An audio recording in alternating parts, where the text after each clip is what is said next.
3 days before Thanksgiving, my phone buzzed. Don't bother coming. You're not welcome here anymore. I stared at it, seated behind the glass desk in my Manhattan penthouse office, 39 floors above Central Park. Snow dusted the skyline. Below, guests stepped out of black cars and into the golden glow of the Sutton Royale Hotel. My hotel.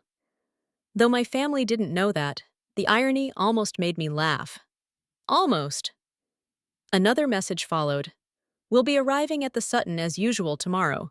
At least, we still have our tradition, even if you've ruined everything else. Their tradition. The same five-star hotel where the Cartwright family had celebrated Thanksgiving every year for the past 25 years. The place where I'd been made to feel like a stranger since I was 17. I picked up the desk phone. Layla, could you pull up the Cartwright Thanksgiving reservation? Already in front of me, Ms. Cartwright. My assistant replied. Your parents and siblings will be checking in tomorrow. 3 luxury suites. Full view. I leaned back in my chair, eyes closing for a moment, as last year's memories surged forward. That was when everything changed. You want to use Cartwright funds to build transitional housing? My father had snapped, waving my proposal like it was trash. Our name supports museums and concert halls, not drug addicts and single mothers. People are struggling, Dad, I'd said, calm but firm. We could help. My mother shook her head. You sound just like Aunt Eleanor. She embarrassed this family with her causes. Is Aunt Eleanor disowned for her activism decades ago? The same woman who secretly backed my purchase of the Sutton Royale when it hit the market last spring. My sister Caroline had added, Honestly, Elise, sometimes I wonder if you're even a Cartwright. And my brother Mason? He'd just chuckled. Let her throw her pennies at the poor. Oh wait, she doesn't have any. What they didn't know, I'd been quietly building an empire. The Sutton Royale was just one of 12 properties I owned across 3 countries, along with 2 nonprofit foundations that fund real change.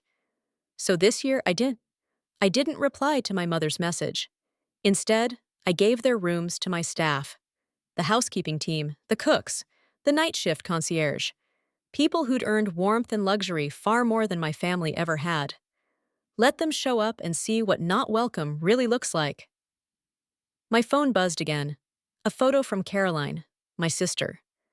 The family gathered in our childhood estate in Westchester, toasting wine glasses, finalizing their annual Sutton Royale Thanksgiving itinerary.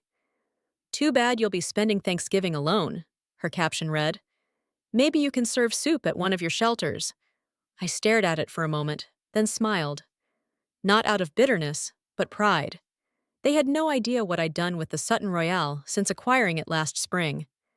The wasteful banquet menus replaced with sustainable catering partnerships, green energy initiatives that had cut costs without compromising luxury, a quiet, off-season rehabilitation and skills program for unhoused women, one that had already helped over 50 participants find permanent employment. Changes that made the hotel more than a resort, a sanctuary, a mission, and they'd stayed blind to it, too wrapped in privilege to look beyond their champagne. I pressed the intercom button. Layla, please connect me to Manager Darden. Right away, Ms. Cartwright. Seconds later, his voice came through the line. Elise, how can I help? The Cartwright Thanksgiving reservation, I said. I assume it's still under their usual suite block. Yes, he said. 3 luxury suites, full staff support. Everything to their specifications. He paused. They still don't know you're the owner? Correct, I said. Then exhaled. Cancel it. Silence. You mean the entire reservation? Every suite, every service. All of it. Unleash. They've been guests for over 2 decades. I know. Another pause. I'll cancel it now. Would you like me to notify them? No, I said, smiling faintly. I'll take care of that. I opened my mother's last text and typed slowly, deliberately. Actually, the Sutton just contacted me. Your reservation's been canceled. 3 dots popped up right away. What? That's not possible. We've had that booking since July. Not anymore. The next buzz was a phone call from my father. I let it go to voicemail. Then another from Caroline. Dad's calling the manager right now. This must be a mistake. I put my phone face down on the desk. No, Caroline. Not a mistake. For once, you're just not welcome. Not because I was late, not because I was too intense or too different, but because this is mine now. And I've learned that sometimes the best way to reclaim your place isn't to ask for a seat at their table. It's to build your own and take back the keys they never thought you held. This is ridiculous. I waited, calm, knowing exactly what would happen next. Within minutes, my father's name appeared on my phone screen. A text followed. The manager says the cancellation came from the owner. This is outrageous. We're one of their most loyal clients. I took a deep breath and replied, Yes, the owner canceled it. In fact, she's canceling your permanent booking altogether. Pause. Then, Mom, she? Since when does a woman own the Sutton Royale? My hands were steady as I typed the truth. Since last year when I bought it. Silence. Then came the wave. Texts from my brother Mason. Stop playing, Elise. From my sister Caroline. This isn't funny. Even my father. What are you talking about? I opened my desk drawer and pulled out the framed deed. The Sutton Royale, owned by Cartwright Hospitality Collective, signed and sealed, sent the photo to the group chat. More silence. And from my mother. This is impossible. You don't have that kind of money. You work for that non-profit. I laughed. Actually laughed. They still thought I ran a local community outreach center. Never once asking how I managed to fly first class or afford my Manhattan penthouse. Never wondering how that non-profit work had me consulting for international firms and speaking at global summits. I typed, Check the documents, Mom. The Sutton Royale is mine. Your special place now belongs to the daughter you disinvited from Thanksgiving. My office phone buzzed. Layla's voice came through. Elise, your father's on the line. He's demanding to speak to the owner. I smiled. Put him through? It was time. Elise? My father's voice came over the speaker, brittle and strained. What have you done? Nothing yet, I said calmly. But I think it's time we had a long overdue conversation. About family, privilege, and consequences. Would you like to have it over the phone? I added. Or would you prefer to meet in person? I have a lovely office on the top floor overlooking your old Thanksgiving suite. The silence that followed. 20 years in the making. Hour later, they filed in like scolded children. Caroline in oversized sunglasses. Mason checking his watch. My parents stiff and silent. Gone was their usual arrogance. In its place, confusion, bitterness, and something unfamiliar, fear. Please, I gestured to the chairs, have a seat. Through the panoramic glass behind me, the Sutton Royale shimmered in the afternoon sun. My legacy! How? My father finally snapped, refusing to sit. How did you afford this place? I leaned back in my chair and smiled. Because while you were laughing at my causes, I was building a kingdom. If you believe quiet strength speaks louder than shouting, and that karma sometimes wears a tailored suit, don't forget to subscribe. Elise's next move will leave more than just her family speechless. You never cared enough to ask what I was really doing, did you? I said quietly. Too busy mocking my bleeding heart projects to realize I was building something. Building what? Caroline snapped, arms crossed, but I caught the tremble in her voice. Cartwright Hospitality Collective. Their expressions blanked. 15 luxury resorts, I continued. Across 3 continents. Every one of them sustainable. Everyone profitable. All of them blending elegance with social impact. My mother collapsed into a chair, her composure cracking for the first time in years. 15 resorts? She echoed faintly. But you run a nonprofit. No, I said measured. I partner with nonprofits. We offer job training through transitional housing programs. We work with rehabilitation centers, shelters, and vocational schools. Sutton Royale alone has helped over 300 people rebuild their lives. Quietly, respectfully, with dignity. This is ridiculous, Mason scoffed. You're making this up. I leaned over and pressed the intercom. Layla, would you bring in the portfolio binder? Moments later, Layla stepped in carrying a sleek leather folder and began handing out printed summaries. My family stared at the documents. property deeds, annual financials, social impact reports, investor portfolios. My father flipped through his copy slowly. $6 billion in assets? He muttered. 40% higher margins than industry average, I added. Turns out compassion scales surprisingly well. Caroline tossed her packet on my desk. Fine. You're rich. You've made your point. But canceling our reservation? That's just petty. I stood up. Calm. Controlled. Petty? Like being disinvited from 20 Thanksgivings? Like having every idea I brought to the table dismissed because it didn't fit your narrow definition of respectable? My mother looked up, voice breaking. But we're family. I laughed. Gently. Was it family when you cut off Aunt Eleanor for doing the same thing? When you turned her into a ghost because she chose to help rather than posture? At her name, they flinched. Speaking of Eleanor, I pressed another button on the desk.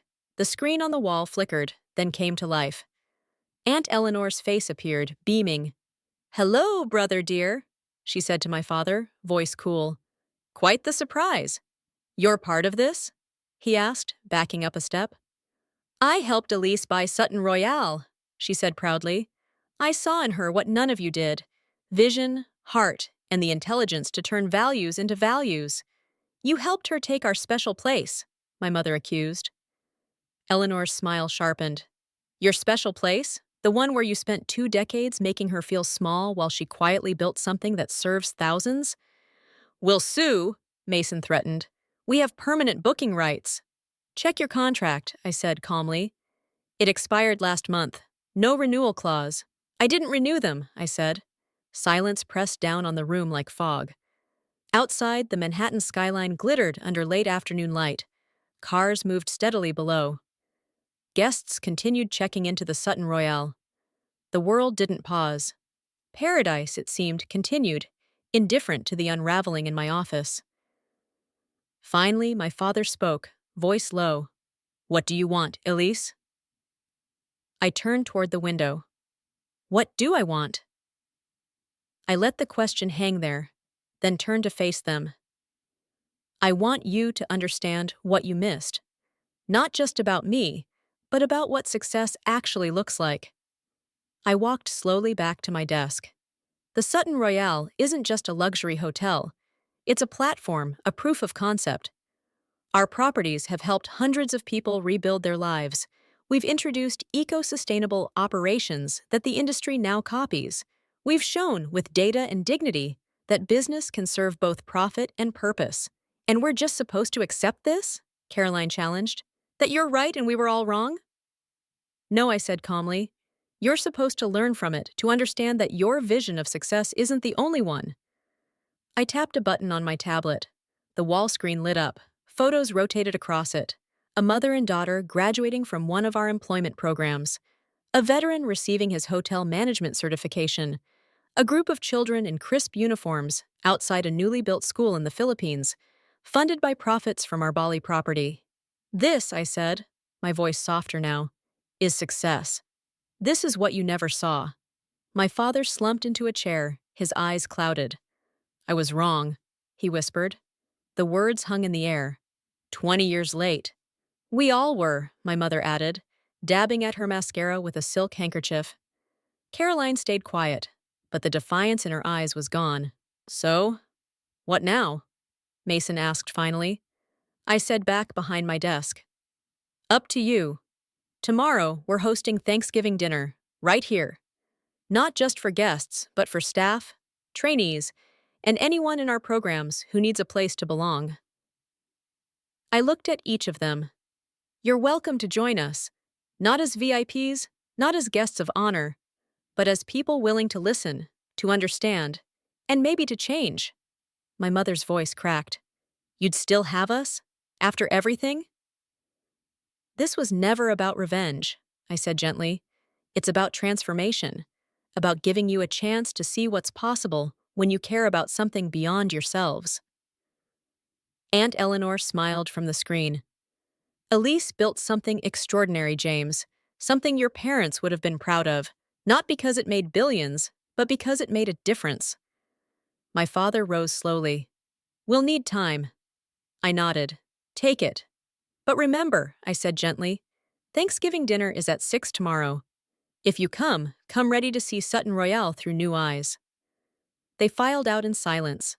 No smug remarks, no parting shots, just quiet footsteps and the weight of their own awakening. Their shoulders slumped, their certainty unraveled. As the door clicked shut behind them, Aunt Eleanor's voice came through the screen again. You did it, sweetheart. You changed everything. I smiled at her image. Now we did it. You believed in me when no one else would. They'll come tomorrow, she said, with quiet conviction. Their pride may be bruised, but their eyes are opening. She was right. The next evening, my family returned. Not in black car, chauffeured town cars or luxury sedans, but in modest rentals. No red carpet airs, no designer bravado. They walked into the grand ballroom of the Sutton Royale, now transformed with long tables filled with staff, program graduates, and guests from all walks of life. Thanksgiving was alive in the room. Warm, human, real. They sat next to the people they once overlooked. They listened to stories of addiction overcome, of careers started, of children thriving because their parents had been given a second chance. They didn't interrupt. They didn't flinch. For once, they absorbed. Caroline now oversees our education partnerships, developing programs that offer scholarships to staff families. Mason manages community outreach, coordinating with shelters and re-entry programs across the city. Even my parents have changed. They now proudly host events at the Sutton Royale, telling anyone who will listen about their daughter's vision for responsible luxury.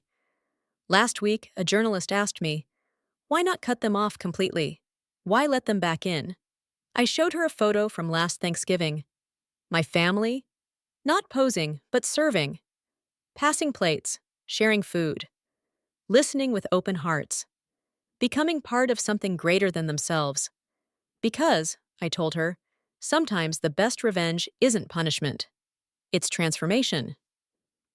Today, Sutton Royale continues to thrive. Not just as a destination, but as a place where privilege meets purpose, where luxury carries responsibility, where lives change quietly, steadily, powerfully, and every Thanksgiving we gather here together, not as the old Cartwrights driven by ego, status, and exclusion, but as something better, something earned. Sometimes you have to lose the version of paradise you were taught to want, to find the one that truly matters. Understanding. If you followed my story this far, I want to thank you, not just for listening, but for seeing me. For years, I was told my heart was too soft, my vision too idealistic, and my values too naive. But I've learned that quiet persistence can build empires, and compassion, when paired with strategy, can rewrite legacies. If this story resonated with you, I invite you to leave a comment below. Tell me what you would have done in my shoes. Would you have forgiven your family? Would you have given them a second chance? Your support means more than you know. Hit that subscribe button if you believe that power doesn't always have to be loud, and that success should lift others, not just ourselves. And here's my advice to anyone out there who's ever felt underestimated. Don't waste energy proving your worth to those who refuse to see it. Instead, build something so undeniable they can't ignore it. Create your version of paradise, one built not on ego, but on purpose. Because in the end, the best legacy you can leave is a life that made others better. And trust me, that kind of success never goes unnoticed.